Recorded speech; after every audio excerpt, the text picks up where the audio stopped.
Hum, ora viva, estamos de novo, mais uma vez, com as nossas séries. Espero que estejam bem. Eu estou bem, graças a Deus. E hoje nós, tal como prometemos, vamos falar do segundo capítulo. Lembrando que as nossas séries, estas primeiras séries, vão falar de dislexia em Angola. É importante compreendermos que a dislexia em Angola já é presente e precisamos conhecê-la e depois combatê-la. É difícil combater a dislexia porque ela por si só não tem cura, mas existem mecanismos suficientes que podem nos ajudar a ratificar a criança que apresenta distúrbios do gênero. Ok, então ontem, relembrando, falamos sobre o que é a dislexia. Nós vimos que a dislexia é uma palavra que ligam dois sufixos, dislexia.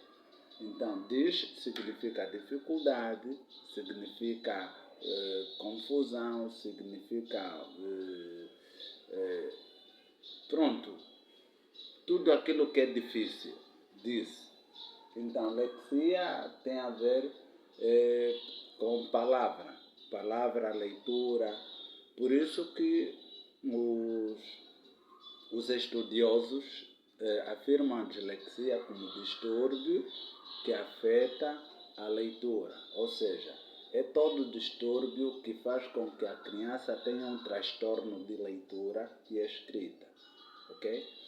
Então, hoje nós combinamos que daríamos 5 passos importantíssimos com o educador, lembrando que quando estamos a falar de educador, só estamos a generalizar, não estamos a tentar singularizar que não, só o professor deve, não, porque muitas das vezes nem só o professor que educa.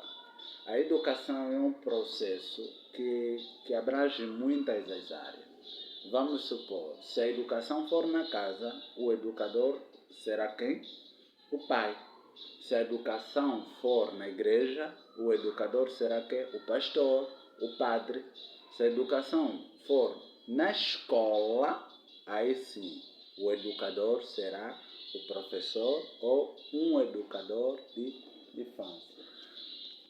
Então, quais são os 5 passos importantes para que o educador consiga lidar com criança disléxica? Eu fui analisando dentro dessa perspectiva que é difícil falar de técnicas de como lidar com criança se a mesma pessoa na qual procura técnicas não souber distinguir as características daquela criança. Nós falamos, aliás ainda não falamos, mas vamos falar, que existe dentro das necessidades educativas especiais muitas, eu chamaria de muitas caixas de crianças com necessidades especiais. Imaginamos, tem a caixa da dislexia. As características que uma criança disléxica apresenta é muito diferente com a característica de uma criança de síndrome Down apresenta. Tal como o autista. Aí vamos muito longe. Aquela criança que sofre de, digamos, de temperamentos agressivos, também tem outras características. Ou seja, cada caixa apresenta uma característica. Mas não devemos ditar que as características que uma criança apresenta numa fase de aprendizagem devem ser consideradas como as únicas, não. É o que eu lhe disse ontem, não é? Na nossa live, que nem sempre uma criança que apresenta características de uma criança disléxica tem a dislexia. Compreendeu, né? Significa que o profissional não deve ditar, ou seja, não deve presumir que a criança que apresenta essas características automaticamente tem a dislexia. Não, nem sempre. Há crianças que apresentam características de alguém que são autista, mas não é autista. Talvez é um desvio social, em casa não há uma boa qualidade de comunicação, o pai bate na mãe, a mãe não consegue conversar com a criança. Então, isso tudo ajuda a criança a criar outra personalidade. Então, vamos lá.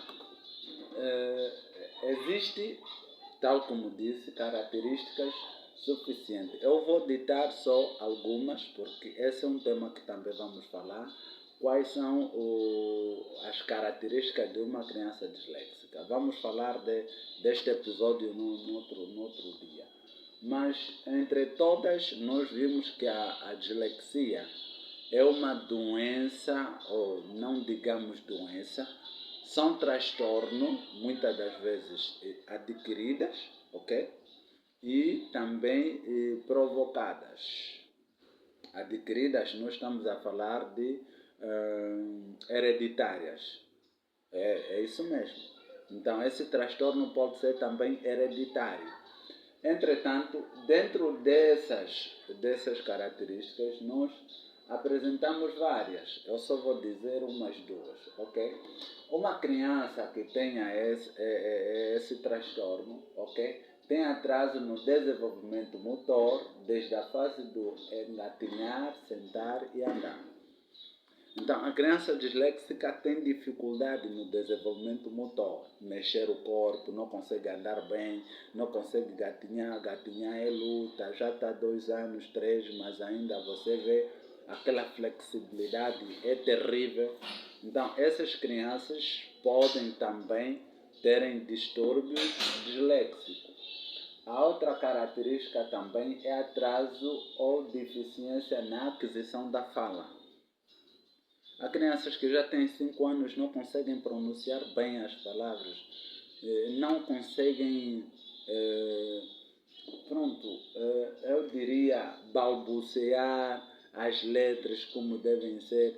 Todos esses transtornos, essas dificuldades da aquisição da fala, também é uma das características com crianças com necessidades educativas especiais na área de dislexia. Dentro desses pontos, vamos lá ver. Que mecanismo o professor deve ter para lidar com esses tipos de criança? Ok?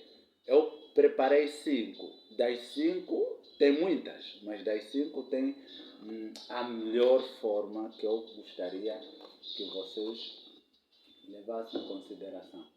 A primeira, vamos começar. O educador tem de ter consciência da importância do seu trabalho e daquilo que desenvolvem com cada criança. É importante que o especialista, digamos, que sabe que realmente trabalha com crianças com esses distúrbios, tem que ter a capacidade de valorizar qual é importante o seu trabalho. Porque se o profissional valoriza isso, vai conseguir lidar com outras etapas. Olha, esta é a primeira etapa. Saber o teu valor, saber a tua importância. Então, você que é pai, encontras nessa situação crianças, os teus filhos apresentam distúrbios de dislexia, o pai tem que absolutamente saber que tem um papel acrescentado na educação da sua criança. Ok? Tem que conversar com o professor, tem que dar a conhecer ao professor quais são as características da sua criança, tem que pedir ao professor o que deve. O pai tem que saber isso, porque se o pai não souber, encontrar também um profissional que não entende sobre isso, a tua criança vai crescer com muitas dificuldades. Esse é o primeiro ponto. O segundo, o mais importante, o educador deve planear e promover estratégias que permitem com que as crianças disléxicas aprendam a pensar e os levam a reconhecerem e controlarem as competências. Um dos grandes desafios que o educador tem na sua abordagem, no seu processo de elaboração de matéria, é o planejamento. É importante que o educador saiba planejar. E com essas crianças a realidade é a mesma. O educador tem que aprender a planejar que mecanismo, que matéria, que forma, que metodologia deve apresentar nessas crianças. Para quê? Para que o seu desenvolvimento, para que as crianças reconheçam as suas competências. É importante que o educador saiba fazer isso, porque se não fizer, absolutamente não sei o que vai acontecer.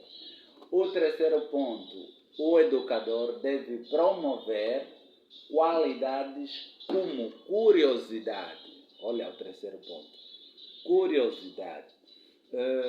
Na sala de aula nós aprendemos alguma coisa muito importante, didaticamente falando. Existem 3 passos cruciais na elaboração de uma aula, que é a introdução, o desenvolvimento e a conclusão. Dentro deste planejamento, a introdução aborda muitas das vezes, não é, aquilo que nós chamamos de motivação. O professor motiva as crianças para que as crianças consigam encarnar a aula que vai dar. Olha, aqui o professor deve buscar sempre temas que suscitam curiosidade a uma criança. É difícil, muitas das vezes os profissionais vêm, desfazem na sala de aula, mas o normal é assim. O professor deve aprender a apresentar curiosidade a uma criança para que a aula tenha aquela abordagem como tal, a aula seja curiosa, a aula seja dinâmica, seja alguma coisa nova. Porque os conteúdos que o educador dá, muitas das vezes já foram dadas nas aulas antepassadas, não sei como é que é, depois com essa nossa educação de Angola, onde você vê o currículo. Estou a falar muito. Eu não poderia entrar nesse ponto. Mas é isto. Você vê que o nosso projeto curricular é um projeto muito vazio, pedagogicamente falando.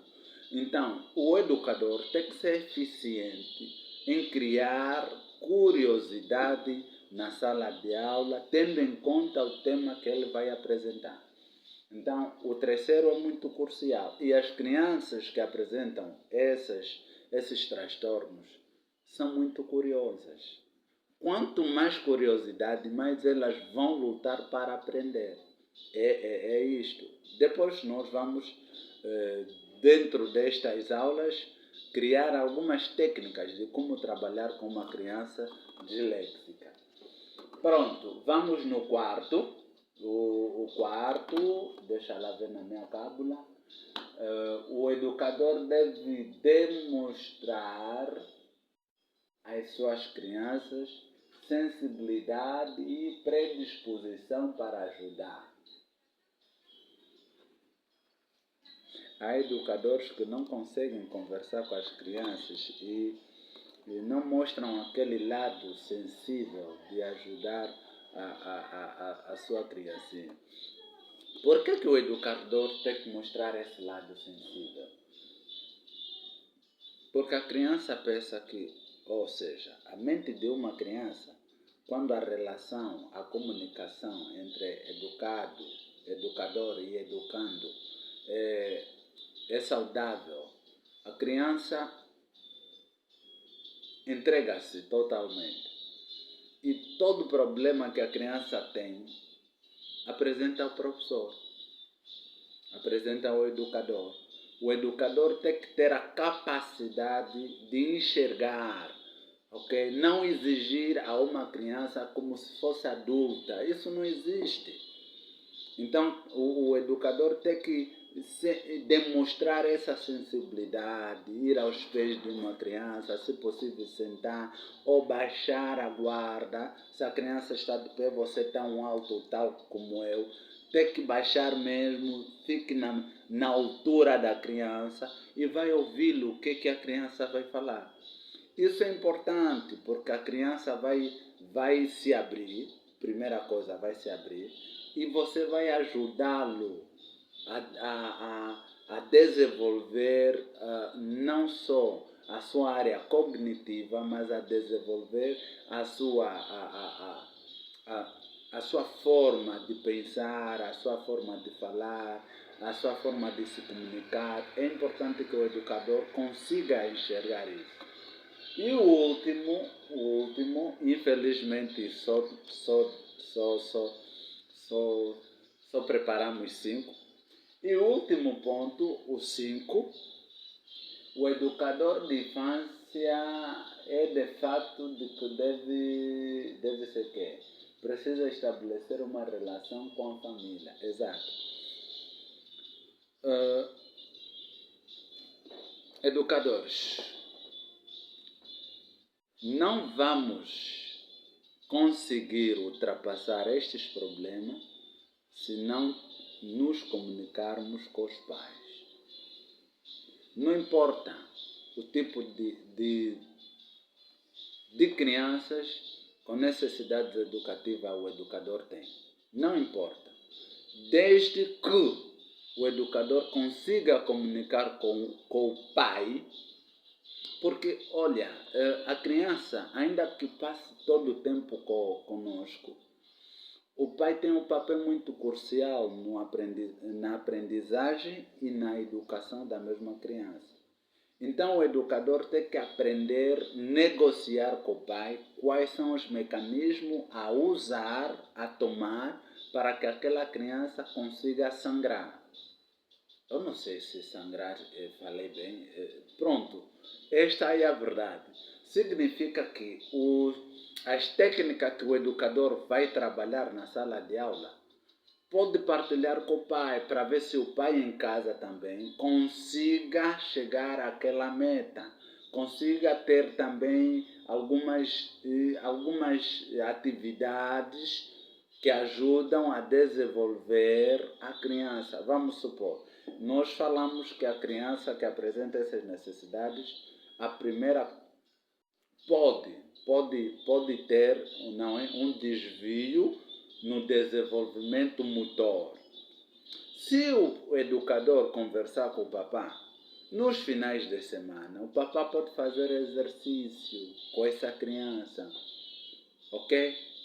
Pode trabalhar o desenvolvimento motor, um exercício familiar, pegar a lâmpada, buscar daqui. A criança vai desenvolver esse conhecimento. O educador não vai conseguir lapidar todo o desvio sozinho.